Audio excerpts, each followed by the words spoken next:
সন্ধে সন্ধে বলছি আমি ভাই, শোনেন মন দিয়া। 16ই ডিসেম্বর ইতিহাসের পাতায় বড় একটা স্মরণীয় দিন। নেতা ও সমাজ ভাই দুইয়েরই এক পথ। শহীদের রক্তে লেখা আছে স্বাধীনতার মান। নেতৃত্ব চাই সততা আর সমাজ চাই জ্ঞান। পতাকা ওড়ে আকাশে ভাই আর জনতা নামে রাজপথে।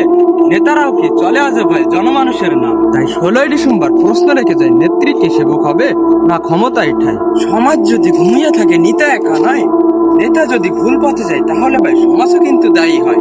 তাই 16ই ডিসেম্বর এই কথা শিখিয়ে যায়, সচেতন মানুষই করে একজন সঠিক নেতা। 16ই ডিসেম্বর কোনো স্মৃতি নয়, শুধু দিবস নয়, নেতা আর সমাজ মিলে যদি গড়ে ন্যায়ের পরিচয়। 16ই ডিসেম্বর শুধু ডাকে বারবার তাই কথা আর কাজের মধ্যে যেন ফারাক না পায়।